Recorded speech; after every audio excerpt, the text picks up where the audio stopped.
Pour Stéphane Le Foll, l'heure est à la dissidence. Le maire du Mans s'oppose à l'accord entre la France Insoumise et le Parti Socialiste depuis le début des négociations. Moi, j'appelle simplement tout le monde à revenir au fondement de la politique, je l'ai dit tout à l'heure, à la sincérité. À dire que quand on s'engage pour quelque chose, on y croit. Et qu'on ne peut pas simplement s'adapter de manière opportuniste par rapport à des objectifs électoraux et uniquement électoraux. En conséquence, la fédération du PS en Sarthe investira des candidats hors accord. Les décisions seront prises ce lundi soir par le Conseil fédéral.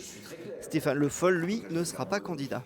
Il y a aujourd'hui de nombreux endroits de France où il y a des candidats qui vont se présenter hors accord, et il y en aura aussi dans la Sarthe.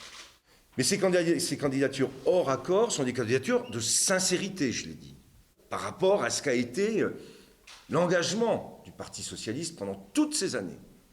En dehors des investitures, la question du désistement républicain sera aussi au centre des débats. Si le principe est admis, un candidat socialiste qui serait derrière un autre candidat de gauche devra renoncer au deuxième tour. C'est un principe de respect des uns et des autres, de la France insoumise dans ce qu'elle défend. Mais elle doit aussi respecter ce que d'autres à gauche peuvent défendre. Donc je proposerai ce soir que ce principe s'applique, en particulier dans la Sarthe. Le candidat de gauche qui arrive en tête a le soutien de ceux qui sont arrivés derrière.